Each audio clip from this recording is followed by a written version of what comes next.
And now, broadcasting from deep behind enemy lines in the occupied territory of the Socialist Republic of California, your host, former California State Assemblyman and Governor candidate, Tim Donnelly. Here we go again. We got Barack Obama pushing for another executive amnesty. You can't make this stuff up. I wish I was kidding. He doesn't care about Catherine Steinle's death in San Francisco, doesn't care about how Donald Trump brought this issue to the forefront and actually gave American families their day, not in court, but their day in the press. He's moving forward. He's expanding another executive program to expand a waiver that would allow illegal aliens to remain in the country, a.k.a. amnesty. You know what I'm curious about? I'm just wondering if there's any Democrats out there that voted for Obama that now, with his action on this particular issue, if you regret that vote. I mean, after what we talked about yesterday with Obamacare, literally squashing small businesses from helping their employees. So Obamacare is going to keep small business owners that want to do something for their small workforce. They participated in a method of contributing to their employees that the IRS has now considered to be illegal with the passage of Obamacare. So Obamacare has successfully, you know what I think it's done? I think it's knocked the white privilege out of healthcare. So people who are paying for their healthcare, minding their own business, paying their deductibles, paying their insurance on time, paying a pretty good portion of it vis-a-vis their employers, had programs and healthcare insurance they liked, had doctors they liked. They were wiped out. They were kicked out, and programs that made sense for super small businesses, micro-sized businesses, those are now crushed. So you now conceivably have more working people without health care because of Obamacare than the non-working people who got the freebie health care. Okay, so since yesterday I didn't have my headphones and I feel really awkward speaking on air without my headphones, I'm going to talk today. Do you want a cookie? I mean, am I supposed to get excited about this? No, but back to the Obamacare. So basically, you don't look awkward. Well, I mean, that's good. You look okay. just in case you were wondering. Yesterday you were all dressed up. I did. I got my hair done. I put see. Curls in. We have an actress in, so you put your adult hair on. I did. I put on an adult outfit yesterday. And you were dressed like a professional businesswoman. I was. Not a gym rat. I know. Okay, just so the audience could picture this. Yeah. Okay, so healthcare. Okay, so basically, since they are forcing these small businesses to either go big or go home, but okay, so say the small businesses tell their employees, "Look, I'm really sorry, we can't afford to do this. You know, these giant things that they're forcing us to do. We can't provide you healthcare." But when the employees don't have healthcare, don't they get fined by taxes? Isn't that the trick? They get fined. Yeah, that's the trick. The trick is you will comply or else. And if your employer chooses not to participate, they get fined a set amount. And the fine for not providing any health care, which, by the way, I just want to stop there just for a minute. Because in the America that I grew up in the America that most of you grew up in, healthcare insurance paid for by an employer had a two-word description. It was called a fringe benefit. It was used to entice workers or potential employees to come join your company. It was something that employers chose to provide. It was something that they pooled together and they tried to get a good deal on it so that they could provide for a basic need for the people that worked for them. Nobody forced them. Nobody put a gun to their head. Now, in unions would negotiate all of this, but the average worker really provided for their own health care.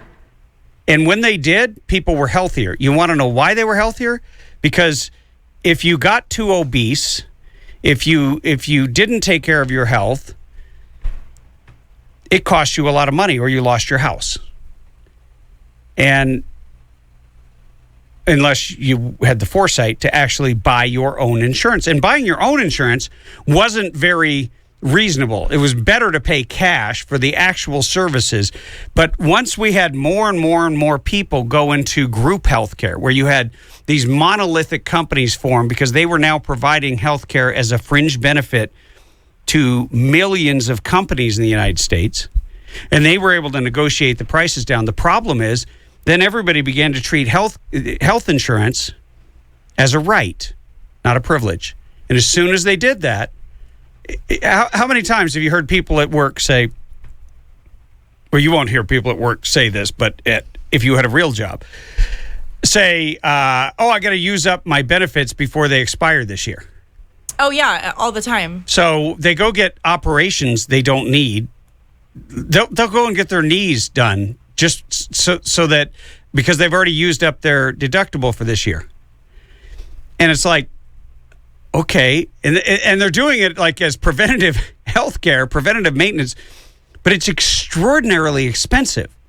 I mean, a healthcare incident like that makes your policy essentially a loser policy. And you can't have a ton of policies that are losing money and continue to operate in the black. You wind up being like the government, perpetually having to raise taxes. In this case, they want to raise rates, but then the government comes in and regulates your ability to raise rates. But rates have been climbing because right alongside the government mandating that you must provide this if you provide health care. Now that they've taken it over completely, the government dictates who your doctor is. The government what choice of doctors you have. The government dictates what must be in your policy, and the government dictates the price that the insurance company can charge. I don't want the government in charge. The government's going to screw it up. They've already screwed it up, like they've done with everything else. I think we need to go back to a cash basis. We need to tell Obamacare to go pound sand. We need Americans to wake up and realize, here's the thing. I hear this advertisement all the time on California radio stations, except here. They don't play it here, but it's supposed to be like a PSA. You should sign up for Obamacare right away. California, covered California. It's the most amazing thing in the world. We'll take care of you. We're here for you. Oh, by the way, and don't feel bad, 4 out of 5 people who sign up are getting a subsidy. If 4 out of 5 people are getting a subsidy, then you're going broke as an entity. Okay, so what's the difference between Obamacare and covered California? Is it the same? Yeah, it's just the California, what they call the structured market or the state, the government marketplace for insurance now, the approved government marketplace for Obamacare. It's called Covered California. It's a government program. See, in the real world, you didn't need the government to set up a website to control healthcare. That doesn't even work, by the way. Well, no, it doesn't work at all. But you would go to your insurance broker, and your insurance broker would give you a price.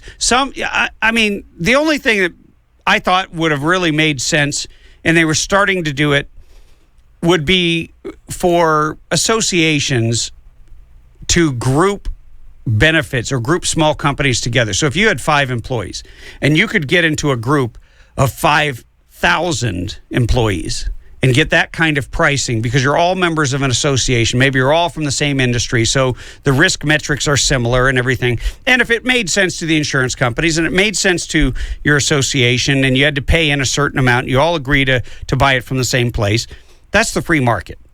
That's just being creative. That's what they were trying to do, what they say they were trying to do. Let me rephrase that. But the reality is that the Marxist progressives who pretend to be Democrats here in California are diabolically clever, and they will push and push and push like you've never seen. They're willing to give their lives and expend all of their political capital to get a program like Obamacare in place. And you might ask yourself, why? Well, why? Once you give half the population something for free that is now a right, and it's an easy to understand right, and you force the other half of the population that works for a living to pay for it, the half of the population that's on the freebie, that's on the dole, that is the beneficiary of your theft. I call it theft. It's theft by government program, but the beneficiaries of your theft consider you Robin Hood. And so they will follow you to the ends of the earth. You can lead them now with the Pied Piper or whatever. But that's it. And that is one of the most reliable ways to maintain power for a long period of time, because there's nobody in their right mind is going to vote against their free health care. If you vote in somebody who says they're going to take away Obamacare, you might have to work for a living, and you might have to go out and get a job and pay some of your health insurance. And if you're getting it for free, why would you want to do that? You can't make this stuff up, but we will report on it. 323-746-TALK. You're listening to the Tim Donnelly Show on the Radio Free California Network. And we will be right back after these messages.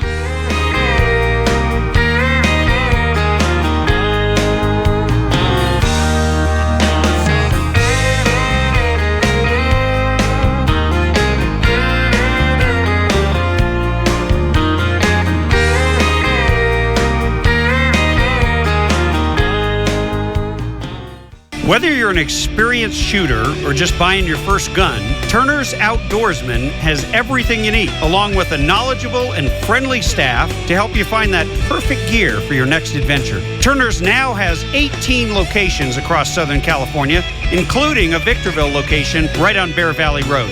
Be sure to check out the new Archery Pro shops in the Victorville, Chino Hills, and Pasadena locations. If you're not sure what you're looking for, you can browse and shop their selection at turners.com. Be sure to check out their weekly specials and sign up to get them delivered directly to your inbox. Turner's is where I turn for all my firearms and ammo needs. Remember to tell them Tim Donnelly sent you, and you'll get an additional discount.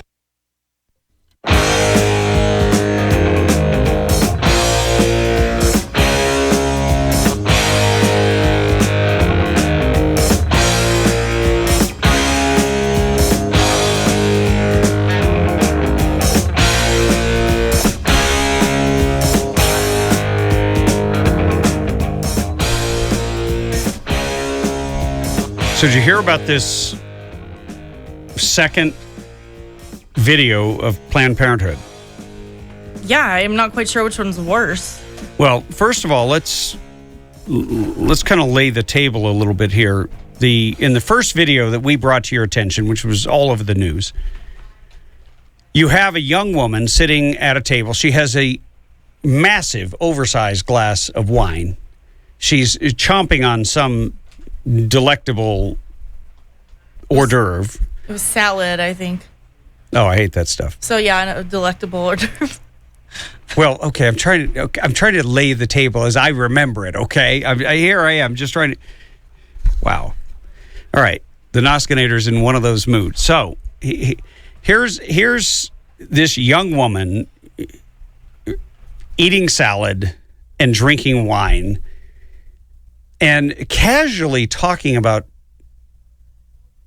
dismembering and selling the body parts of aborted babies as if she were talking about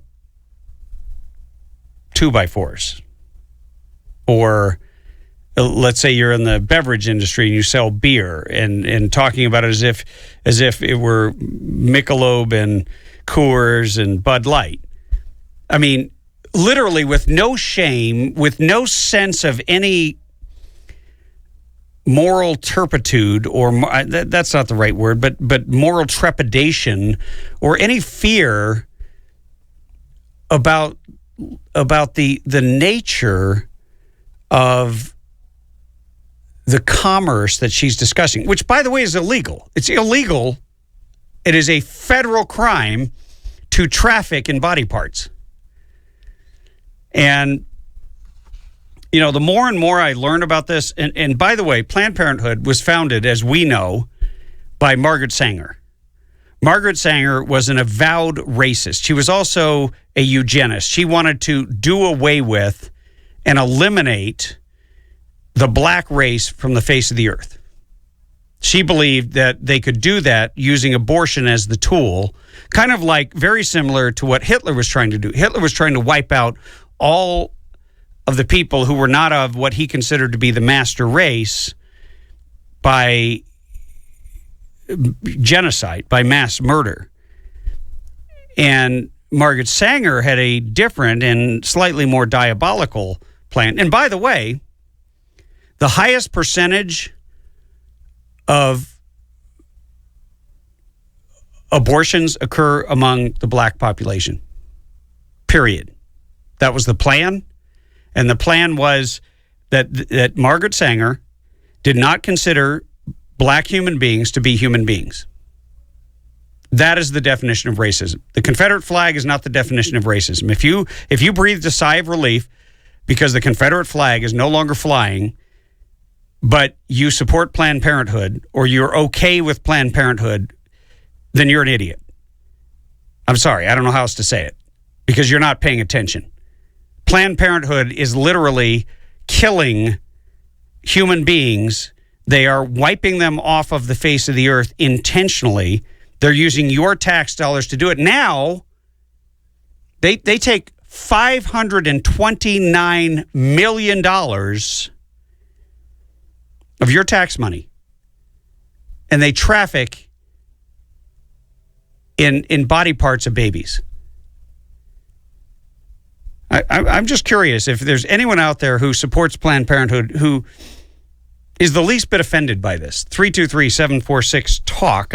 I would just love to hear your opinion. I'm curious if there is anyone who might support abortion but does not support this abomination, this illegal activity that is being conducted with tax dollars, but it's being conducted by an organization that was founded by an avowed racist, founded by somebody who did not consider black human beings to be human beings. And in New York, they've got the Margaret Sanger Planned Parenthood Center right in New York, in a place where they want to call Donald Trump a racist. But what about those like Barack Obama who went to Planned Parenthood and thanked them for their great work? He received an award, and he said, "God bless you." What about them? What about Hillary Clinton? What about the others who support funding for, can we call them a Frankenstein organization? I mean,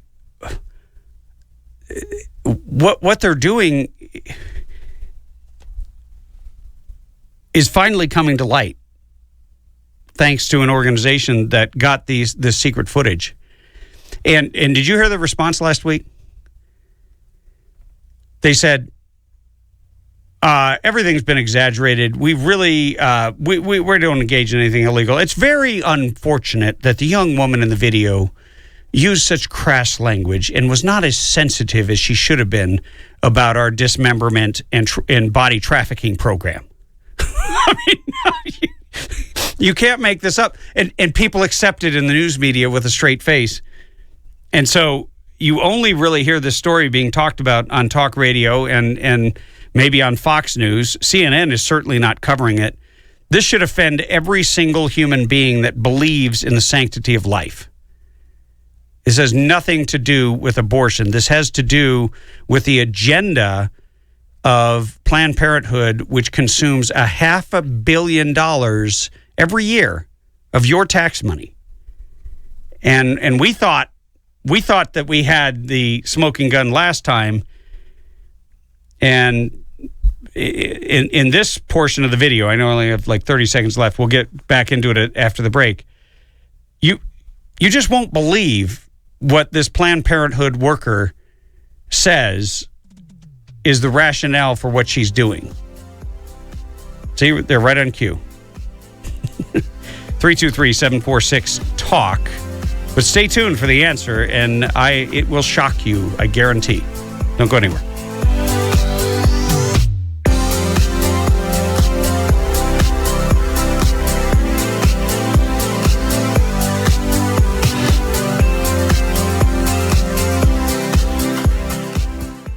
If you've been listening long to the Tim Donnelly Show, you know that we talk constantly about defending freedom and about defending our natural and alienable rights. The Firearms Policy Coalition is a partner of the Tim Donnelly Show. But more than that, they're on the front lines every day in Sacramento and all across the state, in the courts, defending your Second Amendment right. That is a natural right that the government merely acknowledged in the Second Amendment. If you value your freedom, then you need to join Firearms Policy Coalition. Become a member. I'm a member, and I'm happy to support an organization that is doing such an incredible job. Go to joinfpc.org. The Tim Donnelly Show sent you.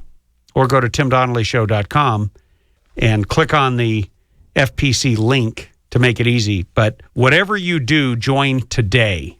FPC.org.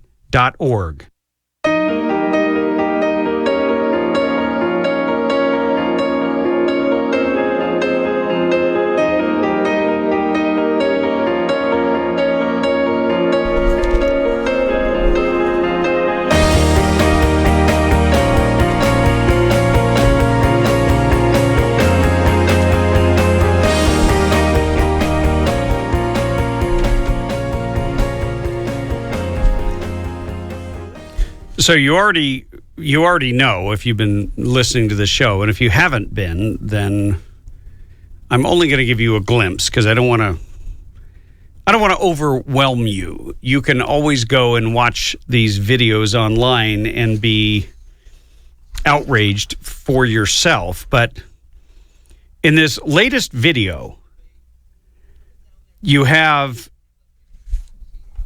an individual that is on camera who works for a top official with Planned Parenthood, caught on camera, literally haggling over the prices of aborted baby parts, and admitted that she'll alter the method of abortion used in order to harvest organs for eventual sale. What would you expect for intact tissue, asks a prospective buyer. The question is asked of Dr. Mary Gatter, who is the medical director for Planned Parenthood Los Angeles, over what appears to be a meal in a public restaurant. Why don't you start by telling me what you're used to paying? So they're haggling. I mean, I can't even imagine. You know how people listen in on other people's conversations? Can you imagine listening to this? No. Oh my God. I could not even. I mean, I would literally turn over their table. This is despicable. At the time the video was filmed, February of 2015, so a couple of months ago, Gatter was serving as president of Planned Parenthood Medical Directors Council. And as she and the prospective buyer go back and forth negotiating on the price of aborted fetal remains, which are used to harvest stem cells. They're used in medical lines, including, by the way, some vaccinations contain aborted fetal tissue. And I never brought that point up. I know Senator Joel Anderson did on our airwaves, but I needed to see the evidence for myself, and I have since seen that. And I don't know if that freaks you out as much as it freaks me out, but it's every part of this just seems to me to be wrong. There's no consent. They're breaking the law, and they're doing something that just goes against human decency. It goes against the rules of I don't know. Somebody help me out with some words here because okay, so I'll get back. The prospective buyer keeps oh, wait a minute. I missed a spot here. At one point in the video, Gatter says she doesn't want to be the first person to name a price because the person who throws out the first figure first is at a loss. She doesn't want to give away these aborted baby parts at too low of a price. The prospective buyer keeps pushing. Eventually, Gatter names her price. Okay, $75 a specimen. Gatter says emphatically. And the buyer interjects that Gatter's price is way too low. Gatter pushes back. I was going to say $50 because I've been in places that did $50 as well. Oh, so there's like a business behind. Yeah. Oh, this is an aftermarket. This is like an illegal aftermarket. So they already got paid to do the abortion. They got paid by the taxpayer who pays their bills, $500 million that you paid for this to happen. But I did do some research on this. Patients also pay as well. So they're making 3 times money. Well, sure. But look, abortion is legal in this country. If you want to have an abortion and you want to pay for your abortion, you're not going to be arguing with me over it. That's a decision that you've made that is currently legal in this country. But you want to take my dollars, you want to steal from me and then spend money, first of all, on abortions, which I don't agree with. I got a problem with that. But number 2, then you want to operate a Frankenstein operation out the back of the clinic. Remember, the whole point of legalizing abortion was to make it safe, legal, and rare. But it's just like Obamacare. They say one reason. It wasn't to make it safe, legal, and rare. It was to create, first of all, it was to continue the euthanasia of the black race, which if you are contributing to or a supporter of Planned Parenthood, then you are a racist because you are supporting a racist organization. They are a hate group. They classify anyone who actually talks about race on the conservative side of the aisle as a hate group. But these are people who are carrying out a long-standing plan of euthanizing just one race in order to create, I guess, what they consider to be a master race. And they're doing it with your tax dollars. And I never heard Barack Obama complain about it, even though they've targeted people of the race that he claims to be from. I've never heard anyone else on the left side talk about this, but now it's starting to come out because people all across this country are shocked and horrified by the truth of what is coming out of Planned Parenthood. And maybe it wouldn't be as big a deal if they didn't use federal dollars, but they are funded by your tax dollars, in case you didn't know it. Well, okay, and regardless, and this is not me being insensitive or overly sensitive, I'm just going from abortion legal, fine. Whatever floats your boat on that part. But if it's going to be conducted, the aftermath of this should be the most respectful. Like, I can't even, you know what I mean? Does that make sense? How are they able to even to sell? I mean, that should not be allowed at all whatsoever. Right. And I think this is an area that very few people have discussed. Right. Is what should happen after with look, when you have the remains of a human being, regardless of how that human being was killed, sanctity of life, respect for life would behoove you to bury that human being or essentially treat the body the way that human beings are treated, which we have some things that are acceptable within our culture. Now, I'm not even going to get into all that because your culture and your faith might drive how you feel about that. I remember there was a bill in the assembly, and I forget all the details, but I've never seen so much controversy over something that I had no idea was an issue, but it was an issue in the Jewish faith.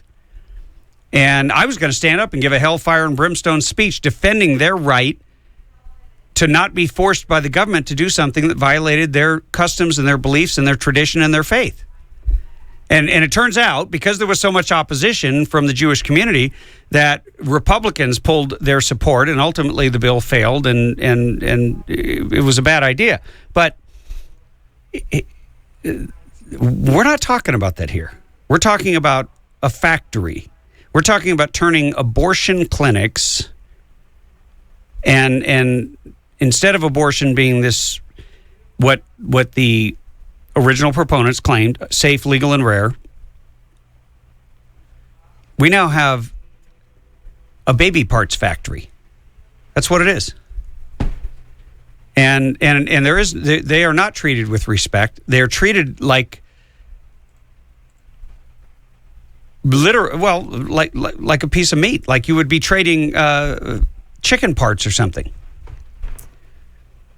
I was even thinking, okay, I've chose to donate my organs. So when I pass, or if something were to happen to me, I'm a donor. I will take my body, give it to science, whatever. I was even thinking, okay, what if, if somebody went in, chose to have an abortion and they chose that, yes, you can take the fetal parts and donate them to science. But even then, I don't feel like it would still be exercised and used properly. Well, okay, but let's posit that for a second. Let's say that that's possible, and let's say that was consented to. Mm-hmm. Now there's money involved. Right, exactly why I don't think it would be exercised properly. And anyway, so I want to get back to exactly what happened, because it's so Gatter states in the video that Planned Parenthood is willing to alter its method of abortion in order to preserve so-called intact specimens or organs of aborted babies.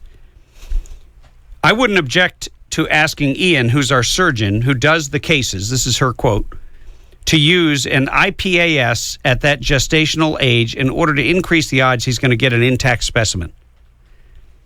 Gatter also said that while it was clearly a violation of protocol to alter the medical procedure used on a patient for the purpose of harvesting organs, she views that as a specious little argument against the entire process. Later in the video, Gatter and the prospective buyer finally agree on a price for aborted fetal remains. But the money is not the important thing to me, she says, after agreeing on the price of $100. But it has to be big enough that it makes it worthwhile for me. Let me just figure out what the others are getting, and if this is in the ballpark, then it's fine, Gatter said. If it's still low, then we can bump it up. I want a Lamborghini, Gatter says.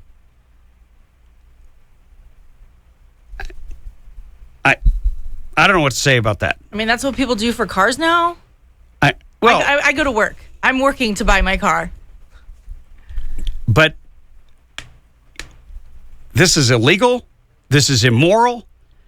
This is wrong on so many different levels. And yes, I know we talked about it before, and maybe it makes you uncomfortable to even hear it discussed. But I would like to have someone call.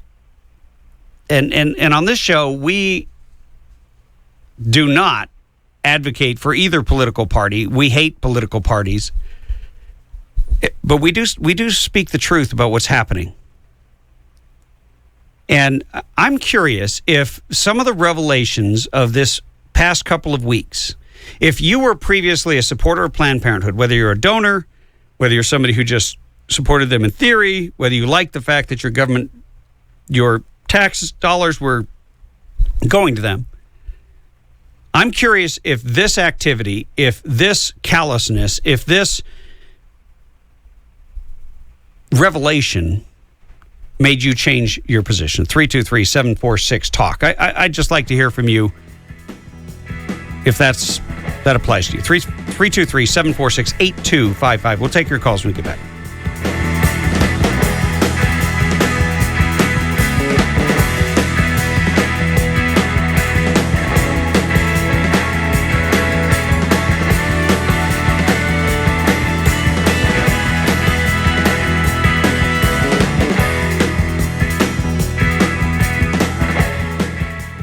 You've heard me talk about Burro Canyon Shooting Park on this show many times. They've been a proud sponsor of the Tim Donnelly Show. And I want to let you know they've got a special offer. If you pay for a day of shooting at Burro Canyon Shooting Park and you mention the Tim Donnelly Show, you get a free hat or a coffee cup or both as long as supplies last. So head on up to my favorite place to exercise our Second Amendment right, Burro Canyon Shooting Park.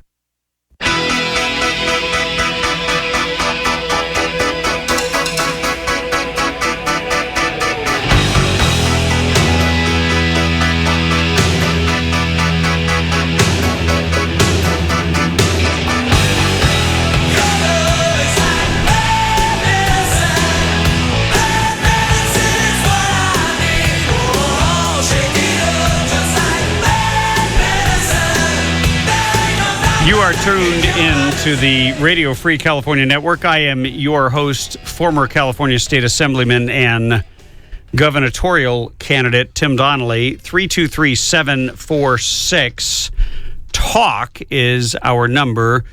TimDonnellyShow.com is our website. You can stream live there. You can also connect with us, Facebook, Twitter. Go on there, click, email us. I actually check the messages and we'll get back to you.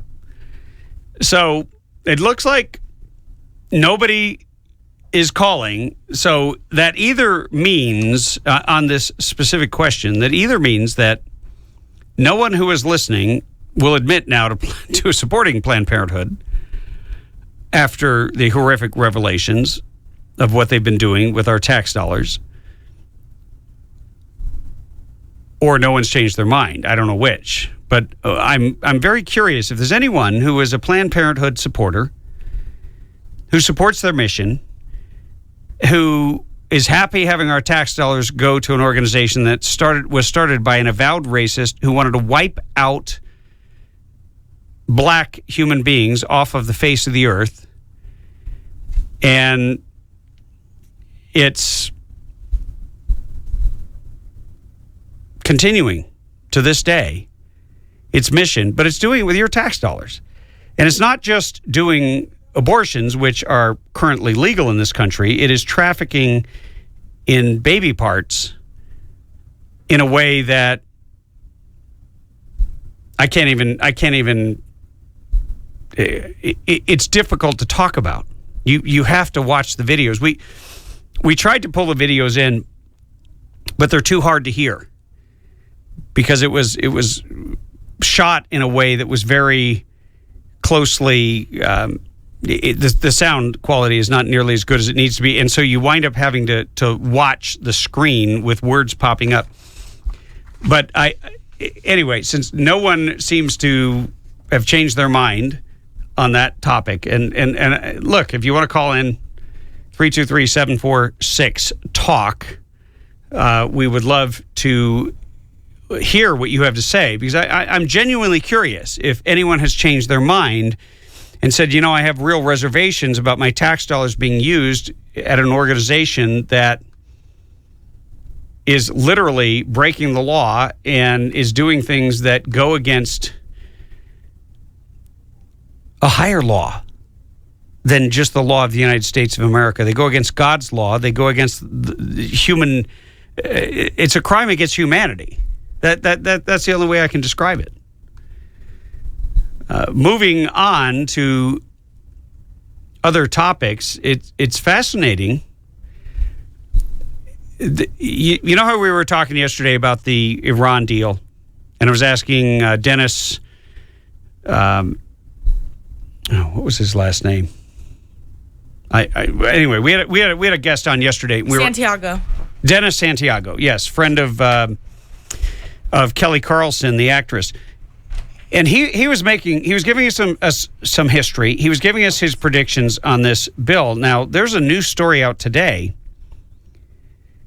that while it would take 2/3 of the Congress, and I don't hold my breath that 2/3 of the Congress could find their way to the bathroom, let alone do the right thing on a bill this significant. We already saw what they did with the toilet paper trade package. They went ahead and gave Obama all the power he wanted, and they limited the power of the people, which is in their possession, because they want to spend more time on the golf course. But here, because Obama went straight to the UN with this deal for approval before he even went to Congress. So he went to the UN Security Council first. He may be in for a little bit of a surprise, because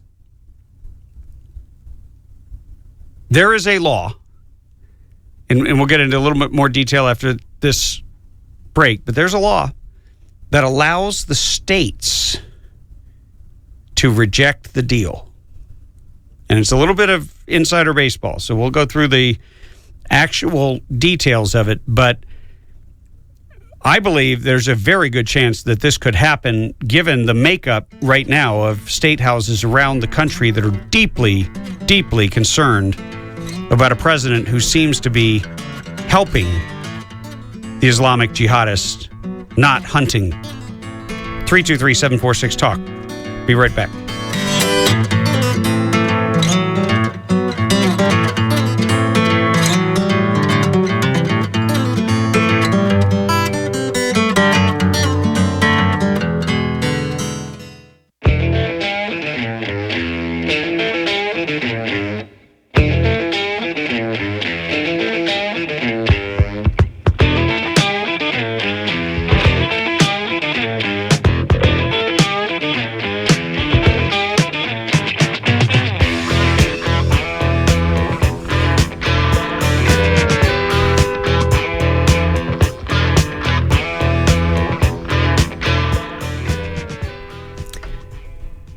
So there is a backdrop. There's a way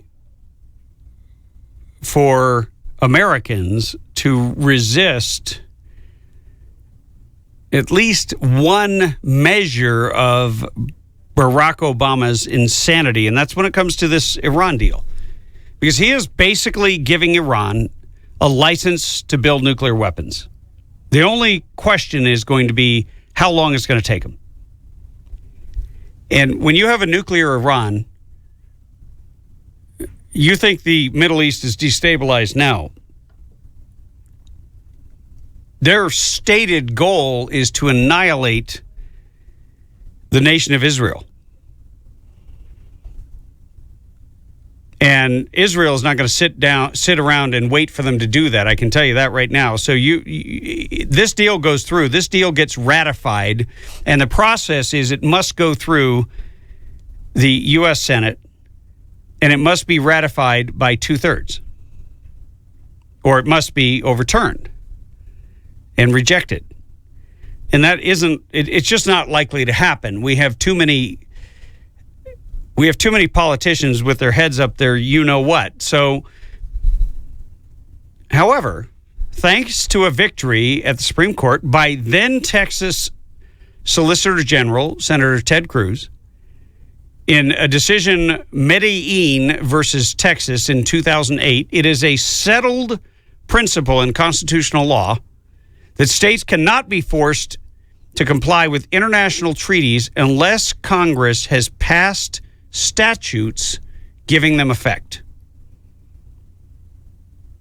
And right now, the Iran deal stipulates that if a law at the state or local level in the United States is preventing the implementation of the sanctions, lifting as specified in this, the United States will take the appropriate steps, taking into account all available authorities with a view to achieving such implementation. The United States will actively encourage officials at the state or local level to take into account the changes in U.S. policy reflected in lifting of the sanctions under this agreement and to refrain from actions inconsistent. Well, good luck. I mean, you're gonna tell people in Texas that they must comply. That isn't going to work. It might work with the idiots running California. It might work with other states, maybe even New York, where Hillary Clinton was a U.S. senator, but it's not going to work in the heartland of this country. We are not going to comply with an agreement that empowers a rogue nation like Iran to go nuclear. It just ain't going to happen. And I'm excited to hear that there's at least one Supreme Court decision that will give states the idea to resist this federal encroachment and this deal that, Obama's supposed to be a lame duck. Why doesn't the dude just go golfing? I mean, if he just golfed for the next we got a little over a year. Well, a little more than that, geez. All the way to January 20th, 2017. Okay, so let's call that a year and a third, or a year and a half.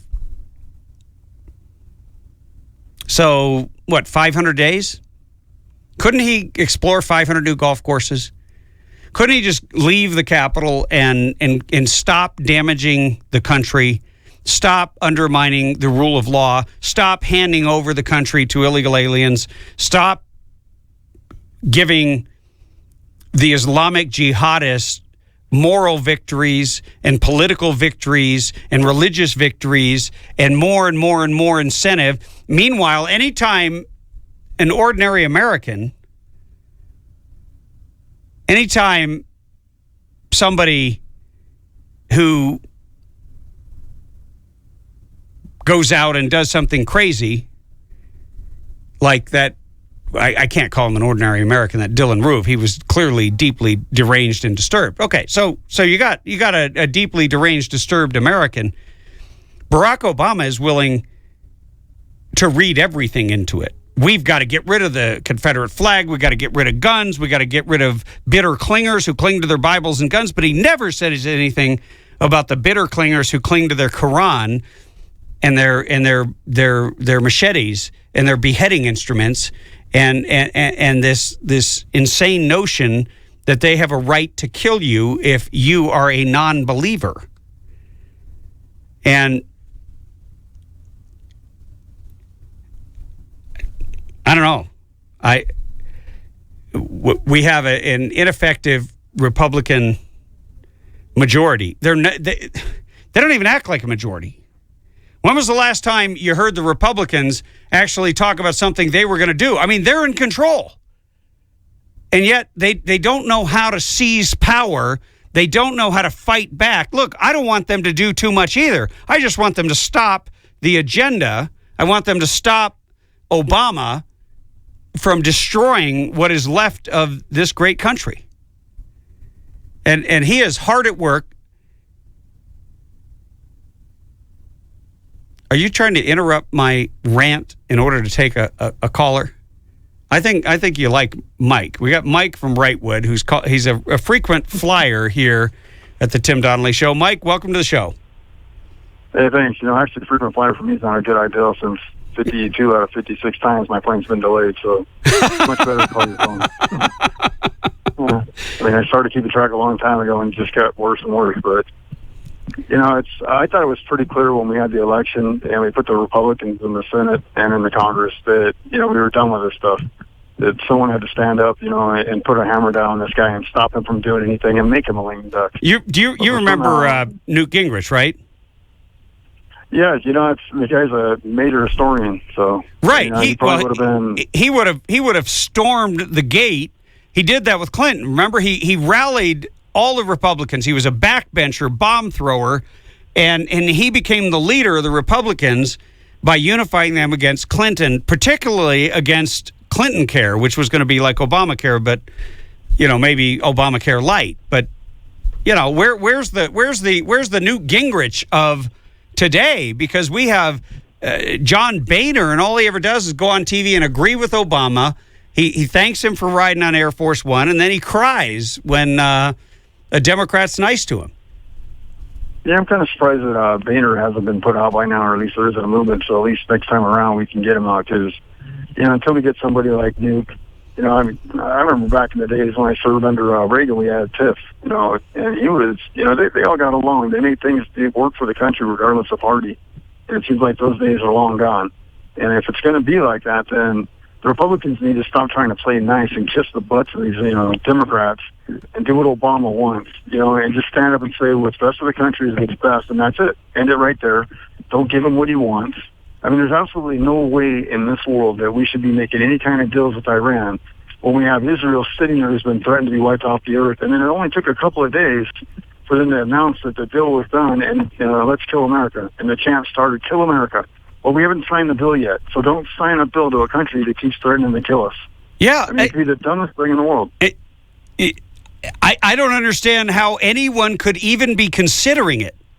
I really, truly do not understand how Democrats can continue to support their party and continue to support this president when he is looking not only for the annihilation of the United States, but he's looking to hasten the annihilation of Israel. The vast majority of Jewish Americans are Democrats. I got a news flash. You guys need to leave the party. There needs to be another Exodus, okay? You realize there was an Exodus in the Bible, and it was the original Exodus. You need to leave and find the promised land. And I'm not saying you need to become a Republican, but you need to walk out on the Democrat Party, because the Democrat Party has no longer cares about the fate of Israel, nor does it even seem to care about the fate of the United States, allowing a deal like this to be struck. Well, they need to simply look at the Quran, where it says that they can only make deals with those who don't believe that they can do it to destroy. And that's what they're doing. They have no business whatsoever making a deal with us. We're not a Muslim nation. It's against the Quran. It's against the law and their beliefs. But they're making a deal with us, and they can only do that to deceive us. It is so obvious. I mean, these Democrats, read the Quran. Have somebody read it to you and check up on it, and you will find out that it specifically states that they cannot make a deal with those who are non-believers unless it is to deceive. It's very simple. Well, Mike, it's obvious that the plan is to deceive, to destroy. And the destruction, obviously, they're going to have more trouble getting a nuclear weapon here than they would to Israel. But Israel is one of our strongest, staunchest allies. One of the only, it's like a little oasis in the middle of hell. And I don't know how the Democrat Party in particular can allow one man to completely abandon decades and generations of policy that have kept the world from exploding. And, we're on the precipice. Mike? Well, it's my dad once said that one man cannot destroy a country. And I said, you know what? One man who has the power that the President of the United States does can do a lot, because his mouth can really ruin us.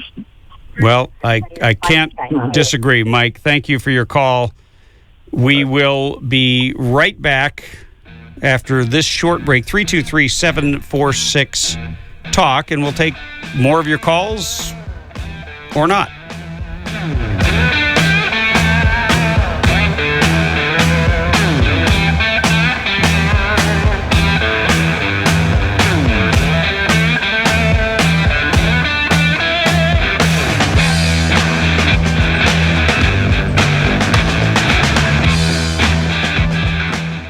Hey, if you find yourself in my hometown of Twin Peaks, don't leave without stopping by the grill at the Antlers Inn. It's right in the heart of Twin Peaks. They serve dinner every night. They're right there at Highway 189 and Bear Springs Road. They have the best steaks, the best sushi.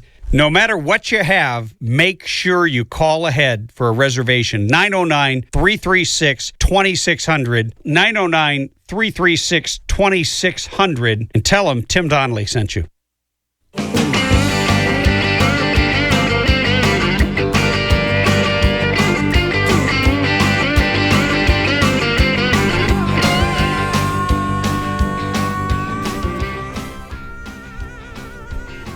Hey, welcome back to the Tim Donnelly Show. I am your host, former California State Assemblyman and governor candidate. And we've been talking about the insanity of allowing one man to basically dictate the policy of the country to a Congress that is held by the other party. I mean, the opposition party, the Republicans, so Obama has the presidency, he's a Democrat, and the Republicans have the power, they control the Congress, but they can't seem to control themselves because they have the most ineffective leaders that have ever walked the face of the earth. They don't know what it's like to stand up and fight for the people. If there was ever a time, if there was ever an issue on which, let's just think about this for a minute. If the Republicans had been fighting against Obamacare effectively, if they had been exposing the things that Joel White exposed on here yesterday, that you could pay up to $36,000 in fines. Now, are you paying $36,000 in fines for selling human body parts illegally, for trafficking? No. You're paying a $36,000 fine because we subsidize that through Planned Parenthood. No, you're paying a $36,000 fine for trying to help out your employees. For literally just being a nice guy.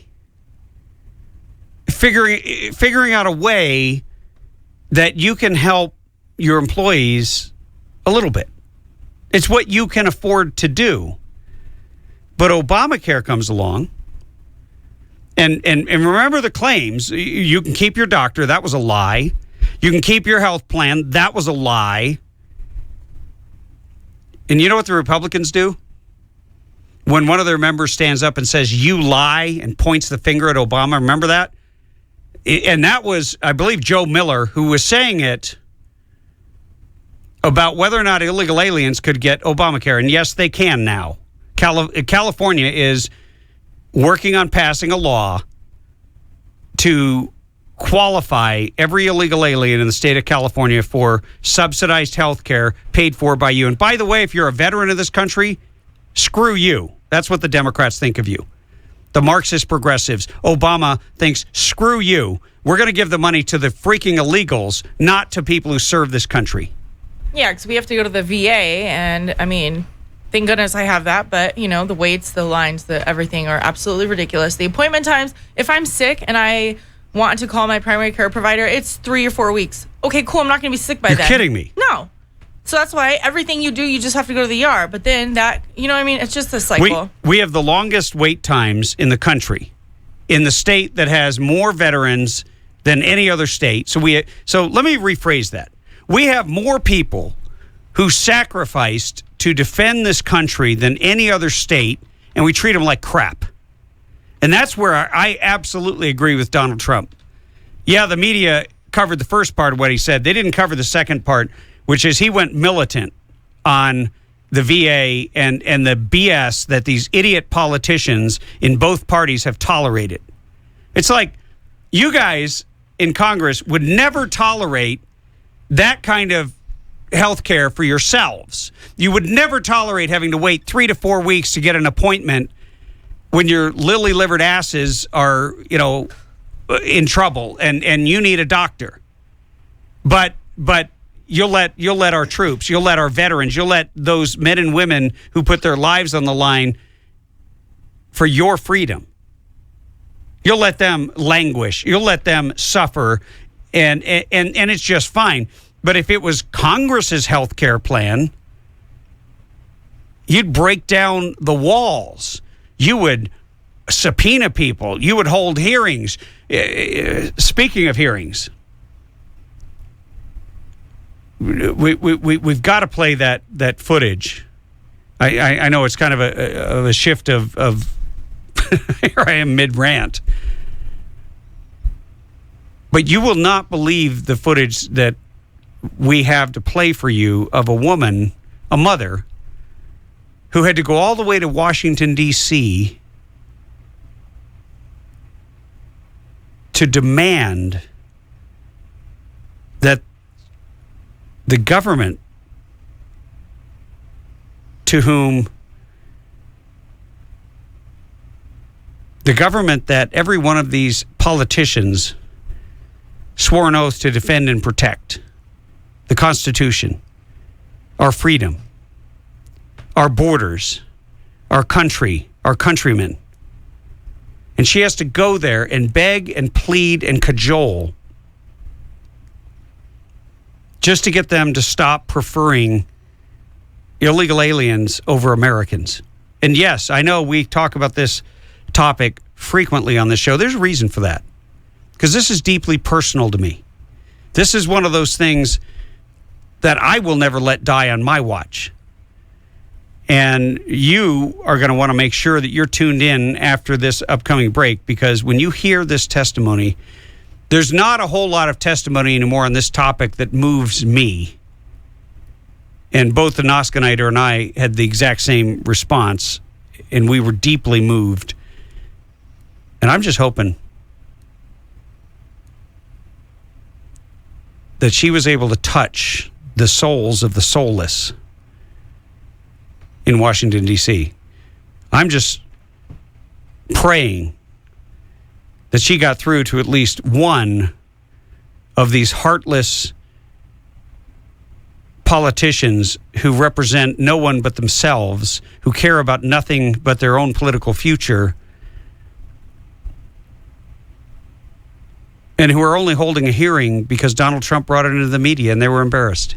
Because they haven't done jack you know what. See, I can cuss on air without cussing. Because you know exactly what I mean. They haven't done diddly. They haven't done anything.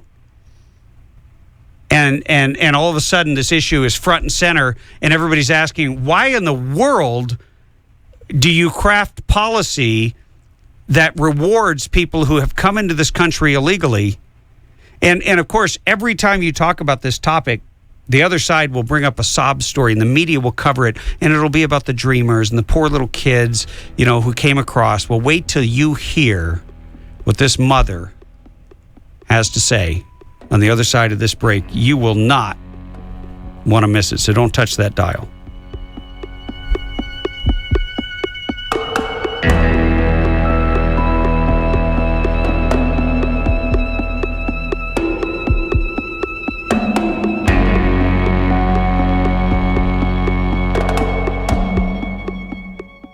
Hey, if you like shooting as much as I do, you've probably been to a lot of ranges. Unless you visited Burro Canyon Shooting Park, you've never seen anything like it. On the way there, you'll find yourself taking pictures as you traverse the majestic Azusa Canyon and wind your way up into the Angeles National Forest.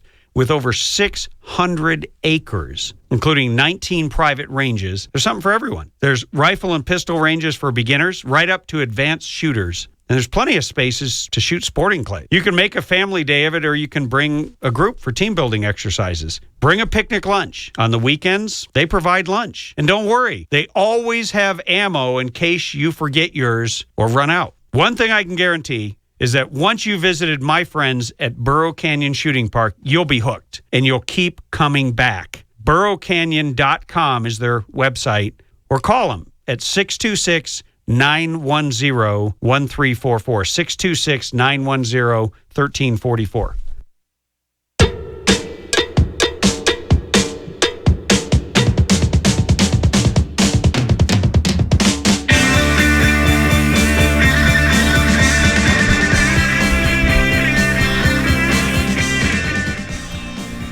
It's a sad day in this country when you have to beg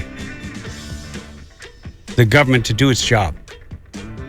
This is a government, this is an experiment in government, in self-government. First of all, we're supposed to rule ourselves. The government is strictly there, if you believe in the Constitution, to execute the enumerated duties laid out therein.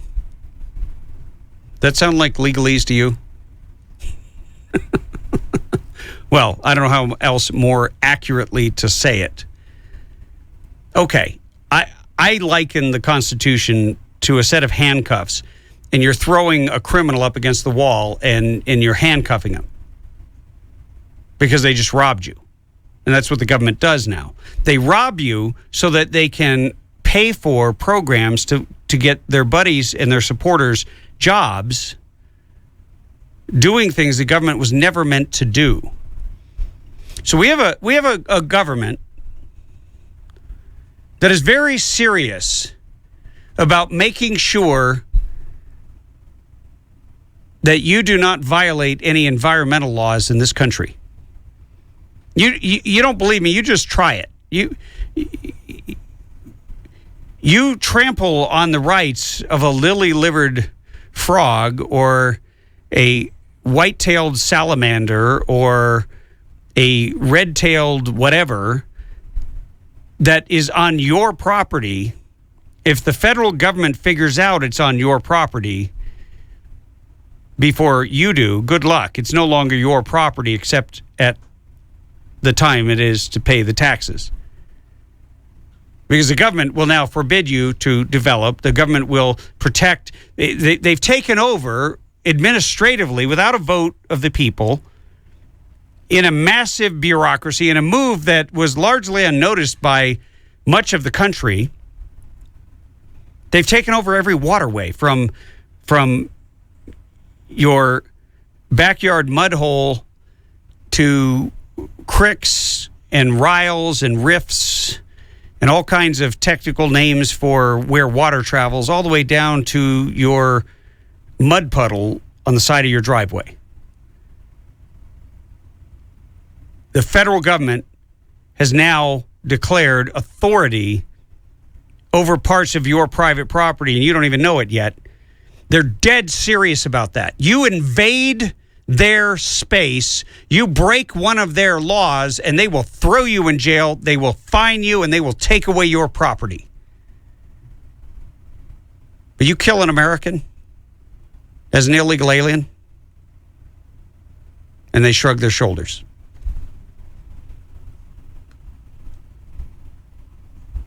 Well, you want to hear a woman who will break your heart. I want you to listen very carefully to this video. This is a woman who is testifying before a Senate committee, and I'm looking for the printout on it. Oh, here it is. Just give me 1 second here. I just want to tell you the details on it. This was a Senate hearing for families who lost their loved ones. By the way, a big thank you to Donald Trump for making this happen, because they never would have done it. And the woman who is speaking is Laura Wilkerson, talking about her son, Joshua Wilkerson, and I will just let her take it away. Thank you for allowing me to tell the story of my son Josh and his murder. My son's name was Joshua Wilkerson. On November 16th, 2010, he was beaten, strangled, tortured until he died. He was tied up, thrown in a field, and set on fire. His killer, Hermilo Morales, was brought here illegally by his illegal parents when he was 10 years old.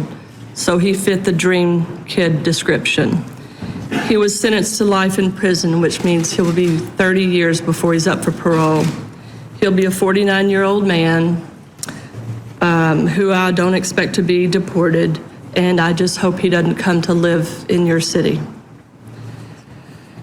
We had to hear this kid from the stand muttering about, in my country, never to finish that sentence. He went on to we listened to him tell us repeatedly that his killing skills took over, that Josh had kicked his dog, his killing skills took over. His parents somehow managed to provide lessons that he acquired, so that he acquired a black belt in mixed martial arts. Joshua had never been in a fight in his life, very quiet, old soul. He didn't speak a lot, but when he did, you listened to him. Like I said, he'd never been in a fight in his life. So his killing skills were those martial arts that somehow his parents provided here for him. Instead of getting Joshua home that day from school, we got an autopsy report that reads in part, "This body is received in a gray body bag. There's a tag on his toe that bears the name Joshua Wilkerson. He is a white male weighing 100 pounds. He is tied up with braided rope, 13 loops around his neck with a slip knot. It goes behind his back through his back belt loop. It goes to his hands and his feet, behind his body. He has multiple fractures in his face and nasal cavity. His throat and his voice box are crushed. He was kicked so hard in the stomach that it sent his spleen into his spine and sliced it in two. So it was painful. The medical examiner said it was torture. This body has significant skin loss on his buttocks, his abdomen, his penis, his hands, and his face. He has one stick of gum and a tardy slip in his pocket. This was our family's 9/11 terrorist attack by a foreign invader, whether you want to recognize it or whether you do not. This government continues to fail or even recognize that we have an issue. Americans are dying daily at the hands of criminals that we don't even know are here. You're officially notified today there's a problem when this happens. You can't deny it any longer. You cannot stand by and ignore our families, our American families. You're elected by Americans, not any other country. You should be for Americans. If you want to sit quietly on the sidelines, you've thrown your hat into the ring already. Your silence speaks volumes. You're either for Americans or you're not. I will not give up control another one of my children so that a foreign person can have a nicer life. I'm not going to do it. You don't understand the pain. It's so deep in a soul, in the place that you don't even recognize you have. There aren't words to describe the pain to someone who has not gone through it. I'm not giving up another kid. Sanctuary city policies scream to the criminal element of all of illegals in this country. There is a criminal element. It screams to them, come to our town, USA. We'll protect you from our terrible policemen. We'll protect you from these tough American laws that you, because you had a hard life, are not able to go through the same motions that an American is. They're buying into that fact. It's going to take another life lost by a senator, a congressman, the president, even another of today's heroes, someone from Hollywood, before someone in a position moves on this. I urge you, you're in a position to do something about this for Americans.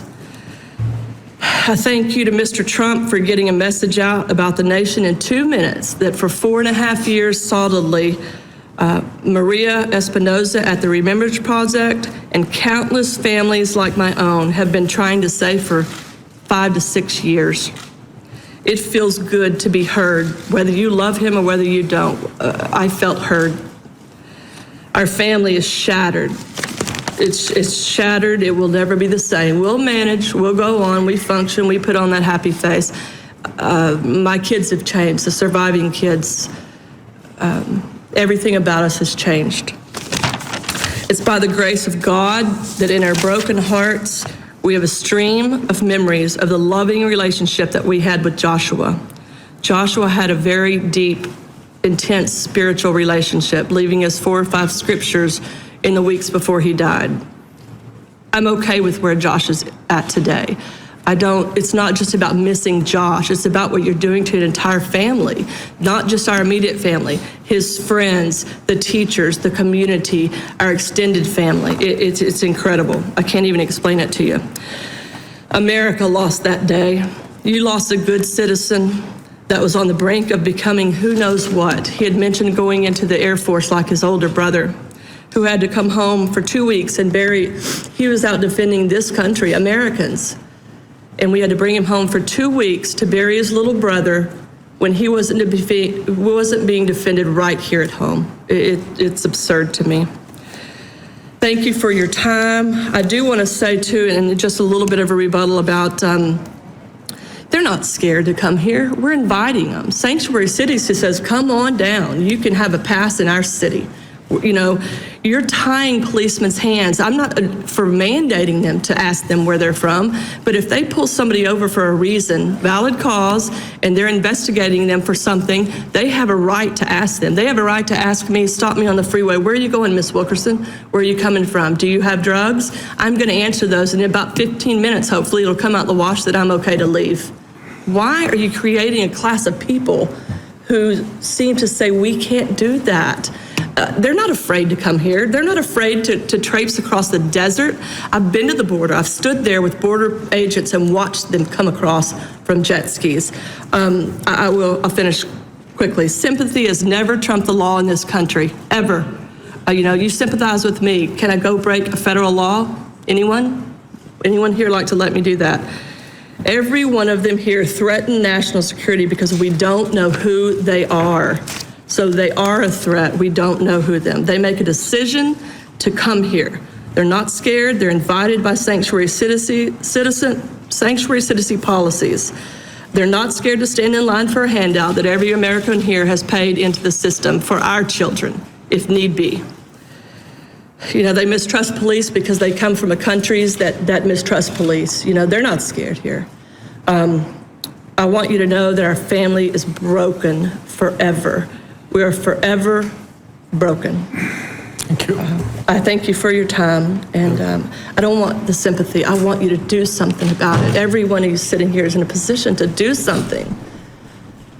Just throw your hat into the ring for Americans. Quit sitting silent because it's going to help you get a vote. Throw your hat into the ring and take care of American families. Thank you. I don't even have anything that I can add to that. We're going to take a break, and we'll take your calls, 323-746-TALK, right after this.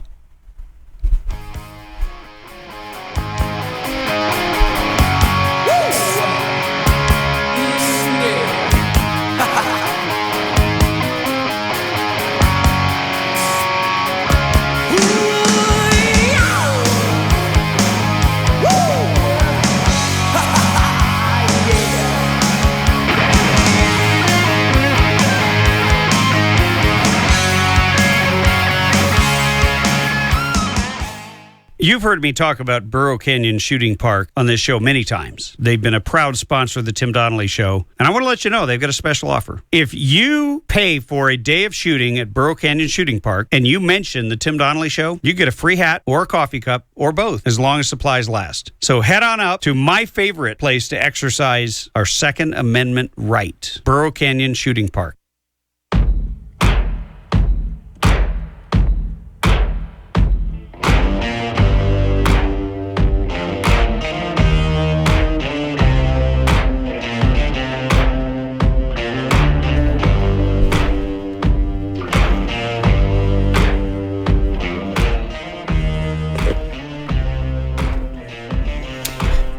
That, I don't know about you, but that was some of the most powerful testimony I've heard in a long time of an ordinary citizen, a mother, whose son was tragically and brutally murdered by one of the Dreamer kids.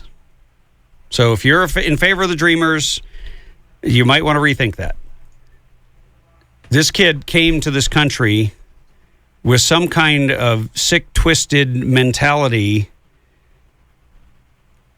that when someone kicked his dog, or he thought someone kicked his dog, there's no proof anyone kicked his dog, but there is proof that he strangled and murdered a teenage kid who had one stick of gum and a tardy note in his pocket.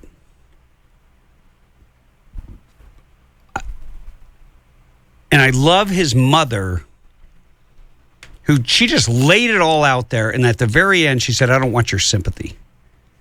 It's too late for that. I want you to do something. I want you to do something so this doesn't happen to another family. And you know what? I'm sure the media is hoping this will all die down because everybody's getting rich off all the illegals coming into this country. They don't tell you that. It's not just those who exploit them in the fields. It's big companies that are thrilled to have new customers in the United States because they know that our government will give them money, and then that money will wind up in Procter & Gamble's pockets, in General Electric, in Ford and Chrysler and all these Apple and everybody else. Because once you come to America and you get on the dole, and I like how she described that. Americans have paid in to a system so that there will be assistance there for their children should their children ever need it. Hopefully the children won't need it, but it's a safety net.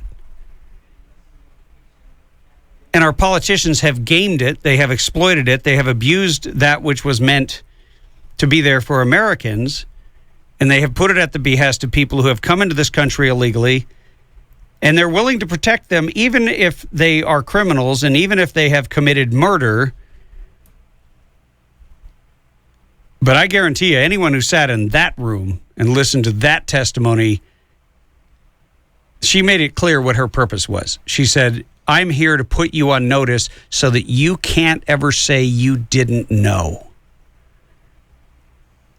And you know, I'm sure there were a lot of people that wish they didn't know about the Holocaust. But when we found out about it, we were already at war with the Nazis, and we liberated what was left of the human beings who were in those unspeakably evil places. And right now, there's a fight. There's a fight for the security and the safety of America. And that's the one thing that our government's actually supposed to do. They're supposed to secure our border. It says it in Article 4, Section 4, they are supposed to keep America free. They're supposed to keep every state free from an invasion. And yet they have allowed an illegal invasion of our country. They have allowed, and they also guarantee what's called a Republican form of government. Well, that doesn't mean Republican Democrat. That means republic, meaning that you have a representative who speaks for you. How does your representative speak for you if they're pandering on the basis of somebody's skin color or nationality rather than simply representing the American citizens who live in a community? And that question is not going to go away, but we will continue to bring you more and more stories. By the way, there's going to be a massive protest. I'm helping and working with the organizers. We'll bring them on up in San Francisco. You might want to go to it. This is something that Californians need to get involved in. I know. I can already see the Noskinators thinking live remote, but I think it's going to be on a Saturday unless we're going to broadcast on Saturday.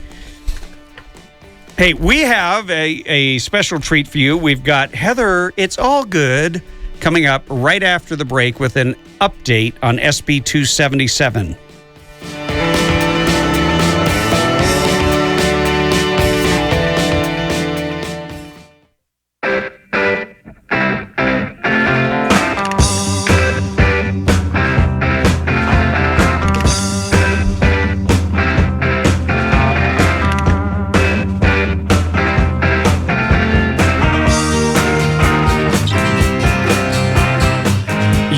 Tuned in to the Radio Free California Network. I am Tim Donnelly, former California State Assemblyman and gubernatorial candidate.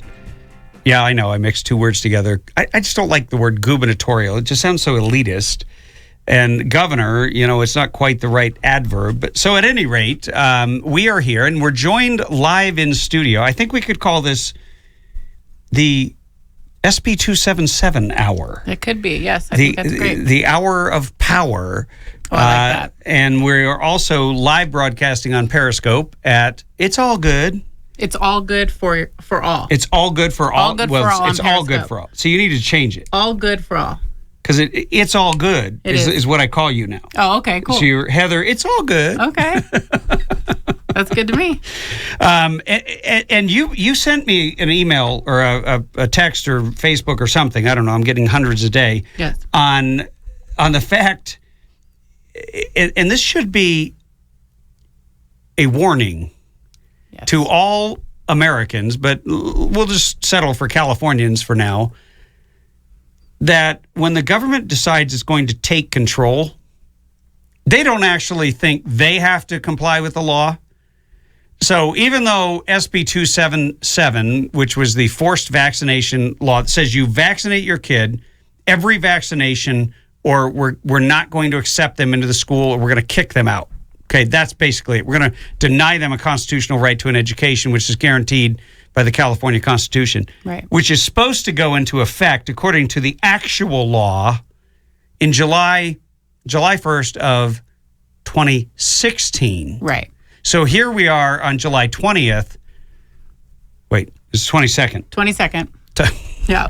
July 22nd. And there are letters already being sent to parents. Yes. Saying that you must submit and you must get all these vaccinations because SB 277 is in effect. And school starts, by the way, on September 8th of 2015. So they're trying to scare and intimidate parents into complying with a law that is not yet in effect. Not only are they doing that, but they are omitting a very important grandfather clause that we fought hard for, which is the right for the PBE to be honored. Most people don't know what a PBE is. Right. Is that a peanut butter jelly sandwich? No. I mean, come on. A PBE is a personal belief exemption, and that is actually what's been taken out of this law. Right, and that applies to both religious and just personal belief. Exactly. People who are concerned about the side effects. Let's get that out there, because that's, and by the way, if you're not concerned about the side effects of a medication that your child is going to consume, you might want to be, especially after you find out what is in some of these vaccines. Right. But let's go to the phones real quick and bring in some callers, because we really want to address your questions, and we'll continue to talk about the documents that you have. Yes. We've got Kimberly calling from Sacramento. Kimberly, welcome to the show. Hi, how are you? We're doing great. Hi, great. Kimberly. Thank you for calling. Hi, Heather. So I actually don't have a question, but since you guys are talking about the law going into effect, or schools claiming that the law is going into effect, Heather knows kind of my story and what's been going on. So as soon as the law was signed by Brown, the first thing that I did was start looking at schools for my girls. They're 3 and 1, and we have a nanny, which is kind of disappointing because we had planned to keep them home as long as possible. But because the law went into effect, we were like, all right, we might want to go out and put them into school sooner than we had hoped, so that way we could get the grandfather clause in, right, or get grandfathered in onto the PBE. So the first school that I had gone to was here in Sacramento. It was a private school, and I was told by them that they would no longer be taking PBEs. Well, this is where it gets interesting too, is my oldest is only missing one vaccine, and that's the MMR. And so she had said, well, let me talk to our legal team and I'll get back to you. And the next thing I know, I get an email. My youngest hasn't had any. So I get an email back from her about 2 days later that had said, we'll take your oldest. She can come. But your youngest, she can't come. Unreal. We're not going to take any children under the age of 2 that are missing any vaccines. And she kind of thought that was like completely legitimate, and that I was just going to be like, okay, well, I'll just send the one there then. Right. So that was actually one school that had denied me. I've been denied by 2 schools It's unbelievable. already. The other one just said point blank that the law's already gone into effect. They're all very, very See how terrible this is? First of all, Kimberly, no law goes into effect immediately. Right. Unless it was passed on an expedited basis, and essentially it was had what is called an urgency clause. And with an urgency clause, I believe you can even put laws into effect that are retroactive. In this case, it was passed on the normal course of the way that laws are passed. So it went through the normal process. Most laws then go into effect in the next calendar year, which is January 1st which would be 2016. This law specifically doesn't go into effect until July. Right. And in part because they wanted some time to sort through some of the issues. And it sounds like you've got administrators of schools who are just using it as an excuse. I agree. To deny admission to people ahead of time. And I think that is actually illegal for that to be the stipulated reason if they're stating that SB 277 is the reason. And when we fought... Right, and...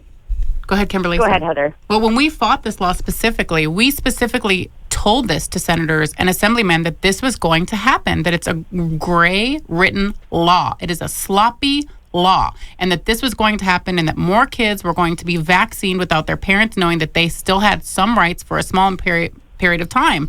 And it's happening. Well, Kimberly, it's going to be interesting. So what are you going to do? Well, we actually, I've gone to a lot of schools now. And so, I've had people tell me that I should push it, that I should threaten legal action. At the end of the day, the reality is I don't want my children anywhere that they're not wanted. Exactly. Where both of them are not wanted. And, I could push the legal issue just to prove a point. I haven't decided if I'm going to do that yet. But I have found a lovely, lovely school here in Sacramento that wants both of my girls. And actually, the administrator there, her child is only partially vaccinated, and she had said that their school, it's a group of schools, is actually going to try to fight SB 277 because they're a private school, and they're like, we don't understand how it is that they're, dictating to us. We don't take any government funding. How are they dictating to us who we're allowed, to let in here? So she had said that they're still trying to work that out. So we're actually going to go ahead and enroll both of my girls in part-time so we can get the PBE in. One other thing I wanted to mention, which is kind of off topic, but kind of in the same realm of what's going on here, is that the pediatricians that are kicking children out of their offices. Yes. It's the same thing. So, children are being discriminated against left and right here. Yep. Now, not only can they not go to school, but they can't receive medical care. Right. And again, my family was one of them that we were told by our pediatrician, unless we vaccinated, we couldn't come in. And my youngest daughter, had a little umbilical hernia, which is not a big deal, but it's something that needs to be looked at. And so what ended up happening, we ended up having to take her to the ER. So that's another one of those kind of unintended consequences of this bill, is it has created so much discrimination. Right. How are children supposed to get medical care? How are they supposed to get an education? Because this bill has basically just made it to where all children that aren't vaccinated or partially vaccinated are second-class citizens. Well, Kimberly, I wanted to throw that in there. Thank you. I certainly hope that you will also consider helping with the referendum. They're getting amped up in Sacramento, and you should also connect that school and that administrator with the effort. Because look, one way to effectively end this and end it definitively is to nullify or overturn the law before it ever goes into effect. Right. I'm doing the referendum training tomorrow, the one here in Sac tomorrow. Awesome. And Thank you. I have my daughter's first birthday is on Saturday. So I have about 50 people coming here that I'm going to have all sign while they're here. Fantastic. You're awesome. You're awesome. Thank you, Kimberly. All in one place. Thank you. Thank you for your call, Kimberly. You're welcome. Thank you. We're going to take a quick break, and when we come back, we will continue with your calls. 323-746-TALK. That's 323-746-8255 if you're driving. Tim Donnelly Show will continue.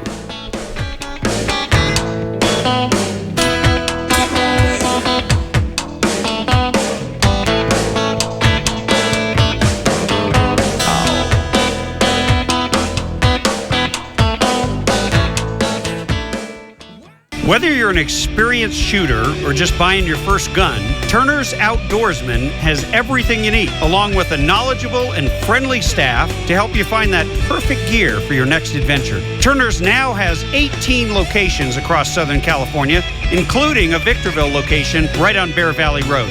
Be sure to check out the new Archery Pro Shops in the Victorville, Chino Hills, and Pasadena locations. If you're not sure what you're looking for, you can browse and shop their selection at Turners.com. Be sure to check out their weekly specials and sign up to get them delivered directly to your inbox. Turners is where I turn for all my firearms and ammo needs. Remember to tell them Tim Donnelly sent you, and you'll get an additional discount. If you want to call in, 323-746. Hey, welcome back to the Tim Donnelly Show. You are listening to the Radio Free California Network, and I am joined live in studio with my Periscope friend, Heather. It's all good for all. So if you want to see what we look like, you want to see what the studio looks like, there's an app that's put out by Twitter called Periscope, and you can watch the broadcast. I know it seems a little bit strange, but you can do that. And we're busy taking your calls because there's a lot of questions about SB 277, about the implementation early at schools, as well as the referendum. So we will take a call from Sean in Loma Linda. Sean, welcome to the show. Sean, welcome to the show. You're live on air.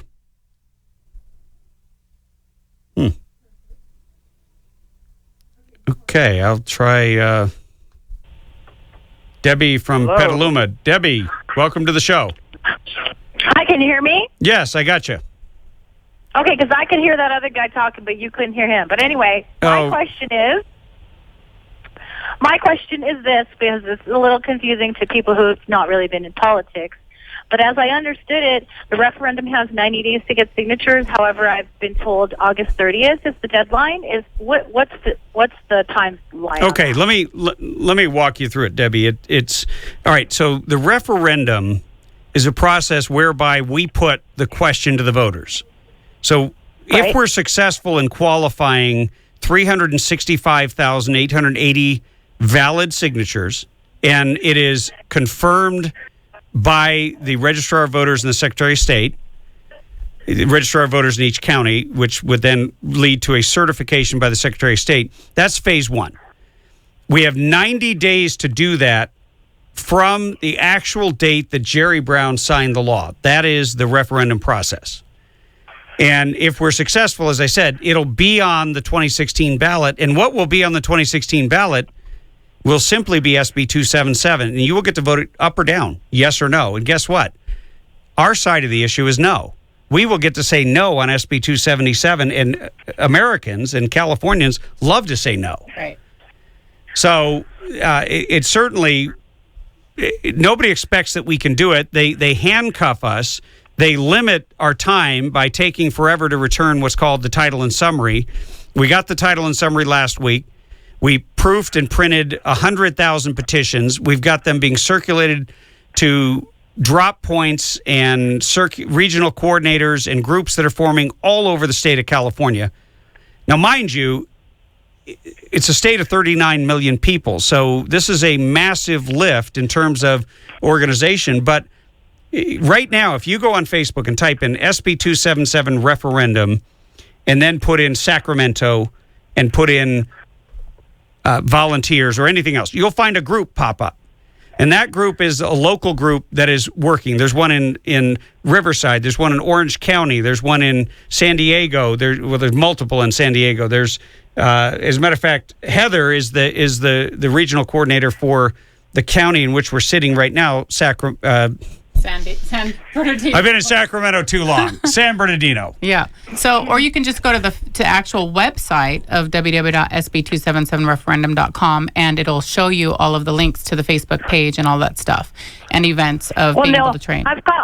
I do have that. I'm just wondering, the actual deadline date would be September 30th then, right? Well, the actual deadline date to have every signature turned into the Registrar of Voters in each county, sorted, organized, and delivered is September 28th. That is the official timeline. Now, Our goal is to get back signatures every week, Right. so that we can check them and verify them and make sure that all the I's are dotted and the T's are crossed, so that our efforts are not in vain, and we can keep account. Because the bottom line is, if we don't get to the number, all of this is null and void. Right. We're not doing this to educate people. We're doing this to defend the fundamental right of a parent Right. to make an informed decision about a medical choice for their child. It's that simple. Yes. Okay. Well, thanks for your call, Debbie. Thank you, Debbie. We're going to pick up Sean in Loma Linda and then Heather from Roseville. So hang on the line. Sean, Tim, welcome to the show. We can hear you now. Hey, I can hear you. Can you hear me? Yes, Yeah, can. we got you loud and clear. How you doing? Hey, great. Hey, greetings from the front lines. I got trained I'm in the Inland Empire. I got trained in Orange County on Sunday. Been out DMV every morning, 7 o'clock for an hour before work. How's that going? Been in front of. It's good. I can pick up about 12 to 15 signatures in about 45 minutes. That's kind of great. people standing in line. Some are definitely strongly against the bill. Some are for it. But I think the people are for it. Are a little misinformed about the bill. But Right. Now is not the time to kind of get into that. Although some people in our groups they're having some pretty good close ratios, better than mine. And they put together some good material. Well, wait a minute. If they got better close ratios than yours, you need to steal their ideas. Well, that's what we're doing. We all, believe me, all of us have gotten very close. It's kind of a trench warfare mentality out here. But that's been going good. I was in front of a grocery store. I filled up a form in about 90 minutes. great. I spoke at the Fontana Tea Party last night, and they're on board. That's those great. Are some good foot Well, there's a soldiers. training. There's a training this Saturday, right, for that Yes. tea party. Yeah. So we'll make sure and we get that information, because we are on one of our affiliates is Talk 960, which covers the Inland Empire, the High Desert, and so anyone who is interested, you might look. Even if you vaccinated your kids like I did, I'll tell you what. Mm-hmm. I'll tell you where I've come to. Given the information that's now out about the side effects, given that you can't sue the drug maker and you can't hold them accountable, and if they kill your kid, then you get $250,000 from a government program, but you don't actually hold the vaccine maker accountable, and nothing will change Right. in terms of the makeup. I don't think I would. I do not think that I would accept every vaccine for my child this go round if I had to do it again. Right. And I think there's probably a lot of people that feel that way out there. Sean, thank you for your call. Thank you, Sean. And thank you for your efforts out there. And we're going to have to take a break here in a minute or two. How am I doing on time? I got 1 minute. Oh, okay. So what I'm going to do, Heather, I see Heather from Roseville is on hold. Stay on hold over this break, because Hang on, I don't want to short shrift your time. And we're going to continue discussing this topic. So if you have a question about SB 277, if you have a question about a letter you've received from your school, because I'm still shocked. You sent me that. I couldn't believe it till I read it. I sent you 3, and I actually have more than that. There are schools from all over the county: San Diego, Santa Barbara, private Presbyterian co-op preschools to public schools. So misinformed that it's very dangerous for the school districts that don't have money, because they're going to get sued. Well,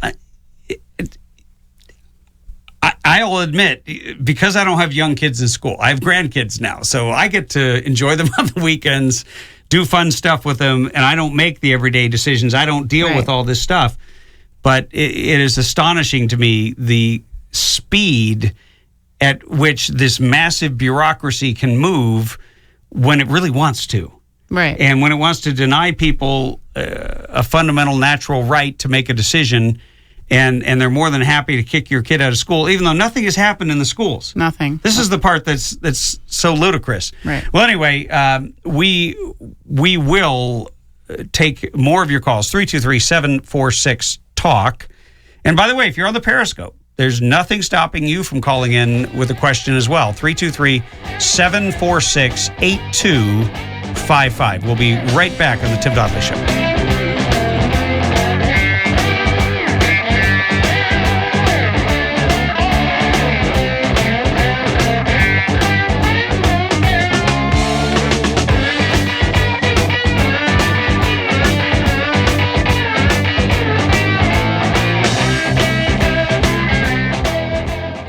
If you've been listening long to the Tim Donnelly Show, you know that we talk constantly about defending freedom and about defending our natural inalienable rights. The Firearms Policy Coalition is a partner of the Tim Donnelly Show. But more than that, they're on the front lines every day in Sacramento and all across the state, in the courts, defending your Second Amendment right. That is a natural right that the government merely acknowledged in the Second Amendment. If you value your freedom, then you need to join Firearms Policy Coalition. Become a member. I'm a member, and I'm happy to support an organization that is doing such an incredible job. Go to joinfpc.org. The Tim Donnelly Show sent you. Or go to timdonnellyshow.com and click on the FPC link to make it easy. But whatever you do, join today. FPC.org.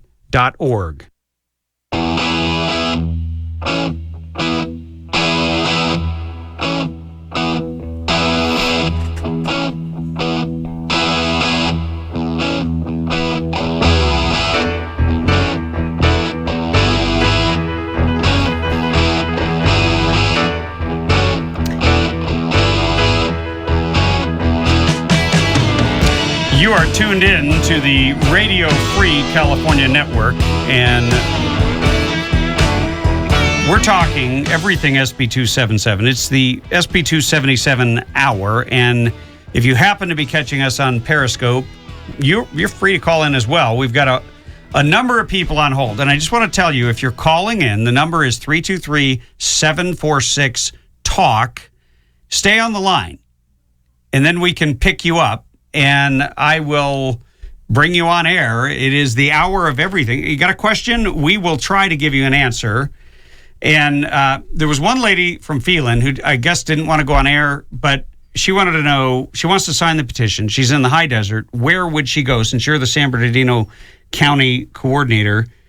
And I saw that she doesn't have a Facebook. So I will tell you that you can contact me. I will give you my email address. It's heatherallgood@verizon.net, heatherallgood@verizon.net, and I will personally make sure somebody connects with you and you can sign in Phelan. But a big part of the distribution process is going to be to have drop-off and pick-up points where people can pick up petitions. They do have to give some identification, right? And they have to account for those because they're a legal document. Exactly. But we're going to make it convenient, and we will at some point. Most of it will be on Facebook. Believe me, I'm not going to be reading every location here, but we will have updates on this, and it's just what we do. But we're going to go right to the phones. Heather from Roseville, thank you for holding, and welcome to the show. Hi, thanks for having me. No, we're thrilled to have you on. Hi, Heather. Hi, Ann. So I actually wanted to touch base on a few things. First of all, there was some confusion just prior to Governor Brown signing the bill about an amendment that was made to the homeschooling clause.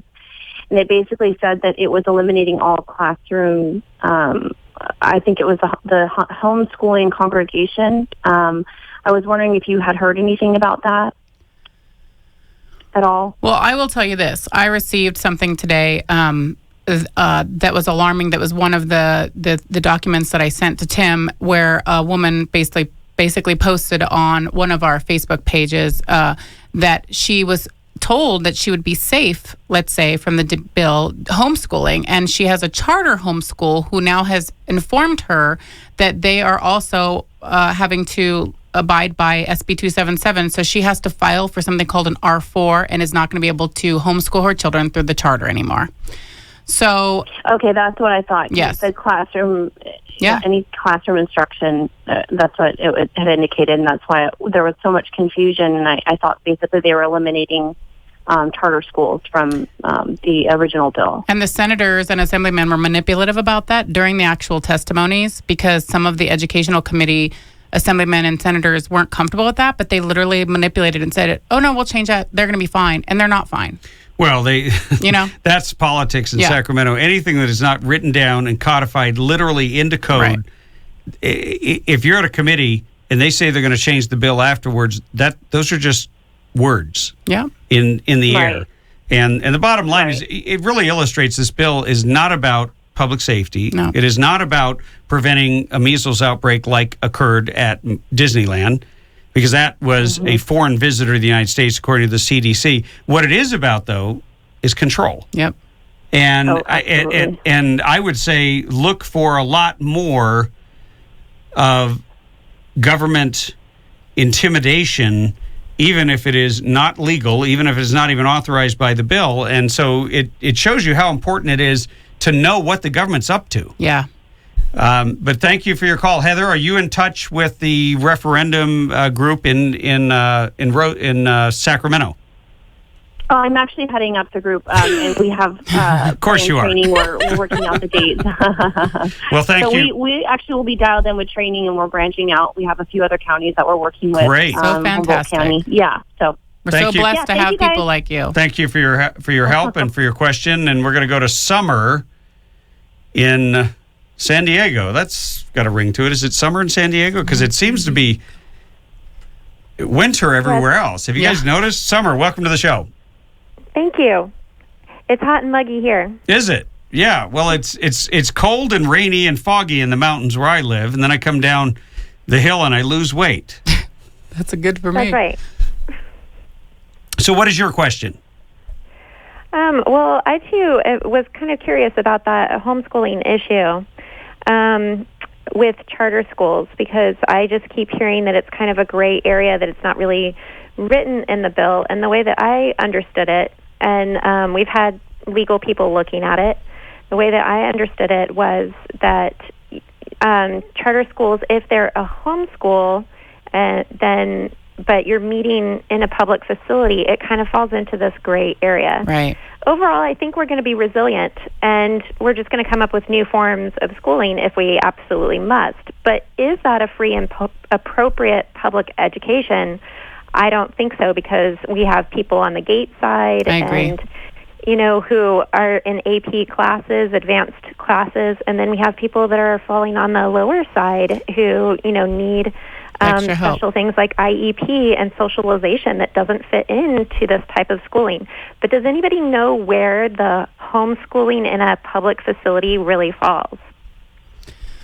Well, the bill is gray, like you said, and I know our team at Our Kids, Our Choice has been looking into this, and we basically have seen that it's gray, and we're basically waiting to hear from particular people like you. And like I said, today somebody posted specifically, named her charter, and said, no, they are not going. They're going to have to abide by SB 277. So I think it's going to be gray, and schools are going to decide which isn't going to. And you know what? We'll put that question out there because we aren't going to know how the bill's ultimately going to be implemented by the actual districts. And of course, if you're in a charter situation, the government does control the charter aspect of it, so they can control you.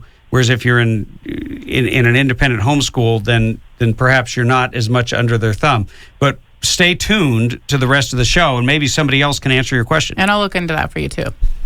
Great. Thank you. Okay, thanks for your call. We're going to go to John in North Carolina. John, welcome to the Tim Donnelly Show. All right, thank you very much. Good evening to you both. Listen to your show. I love it. I'm very fortunate. My kids are through the public school system and graduated both college. But I think this whole issue is absurd.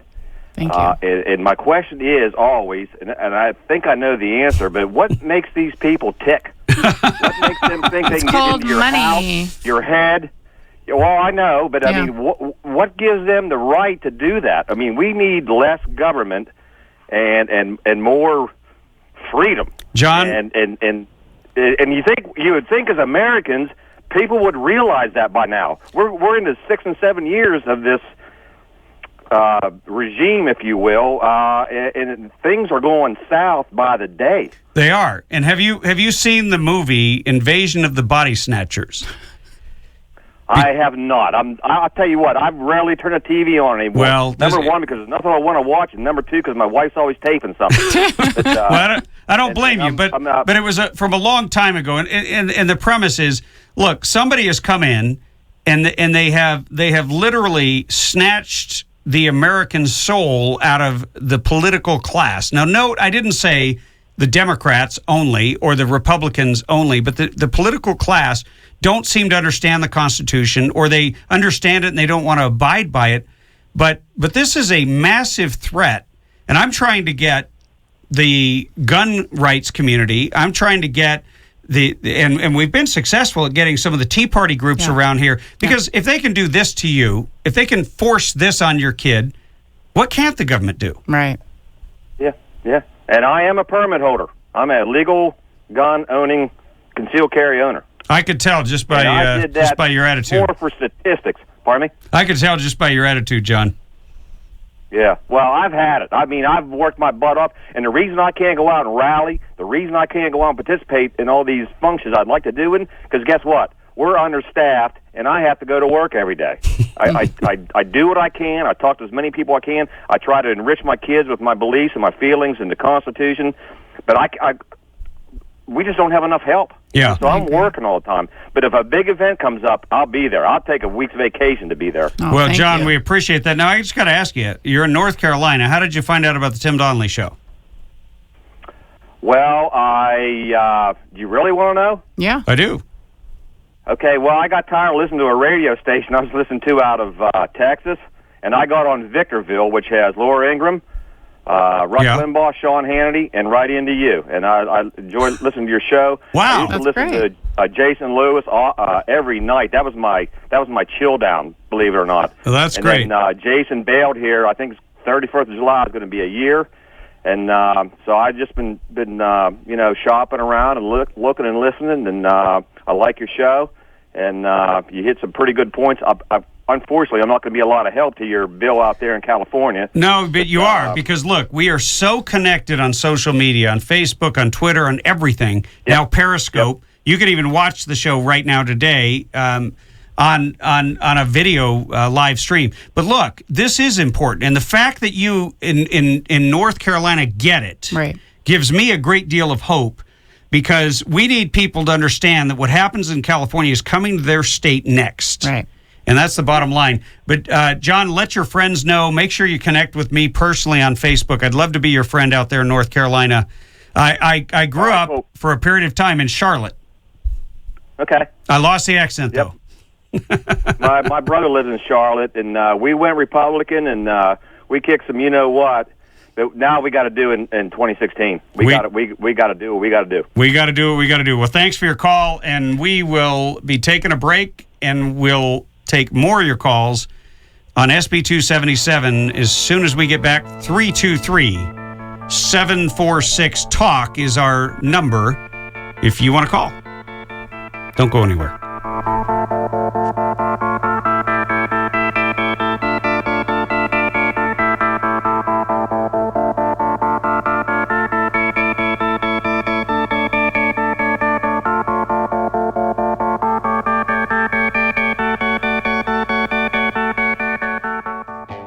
You've heard me talk about Burro Canyon Shooting Park on this show many times. They've been a proud sponsor of the Tim Donnelly Show. And I want to let you know they've got a special offer. If you pay for a day of shooting at Burro Canyon Shooting Park and you mention the Tim Donnelly Show, you get a free hat or a coffee cup or both, as long as supplies last. So head on up to my favorite place to exercise our Second Amendment right, Burro Canyon Shooting Park.